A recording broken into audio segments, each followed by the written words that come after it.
Il était une fois. C'est incroyable. Raconte. Encore une histoire. Et après, écoute. La petite dame de Stavoren.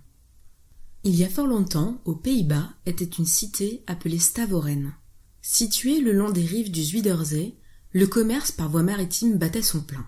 Les bateaux de pêcheurs et les navires marchands ne cessaient leurs allées et venues entre le port et la haute mer.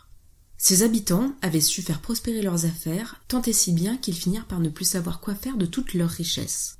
Ils se mirent tout d'abord à recouvrir d'or leurs petits objets, leurs vaisselles, puis ce fut les maisons et jusqu'aux portillons des jardins. Cette opulence les rendit petit à petit orgueilleux, et les marchands ne se privaient pas pour humilier les autres villes de Hollande, qui en retour les surnommèrent les enfants gâtés de la Hollande. Mais leur orgueil allait bientôt se retourner contre eux.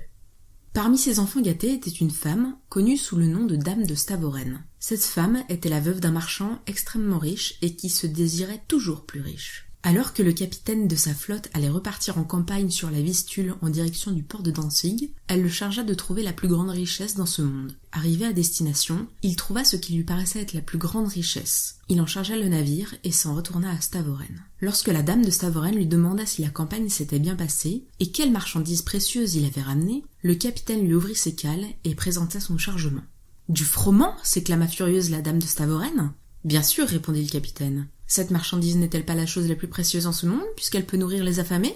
Dans son orgueil démesuré et aveuglé par sa colère, la veuve ordonna au capitaine de jeter le froment à la mer. Le capitaine la mit en garde contre ce comportement et contre la vengeance divine, mais rien n'y fit et il fut contraint de jeter l'ensemble de sa cargaison dans les eaux du Zuiderzee. En une ultime provocation, la femme ôta de son doigt une de ses énormes bagues et en la jetant dans l'océan déclara « Regarde cette bague que je jette. Vois-tu, il y a autant de possibilités que je sois pauvre demain que de retrouver cet anneau. Prends-en note à l'avenir. Et si jamais tu reviens avec un chargement aussi misérable, jamais plus tu ne trouveras d'armateur à Stavoren. » De retour chez elle, elle décida d'organiser un immense banquet à la gloire de la guilde des marchands de Stavoren, mais également pour chasser de sa tête la colère à l'encontre de son capitaine de flotte. La fête battait son plein. On lui servit un magnifique poisson pêché du jour, mais lorsqu'elle l'ouvrit, quelle ne fut pas sa surprise de découvrir dans le ventre du poisson l'anneau qu'elle avait jeté le matin même dans la mer. Elle blêmit et songea à la mise en garde du capitaine.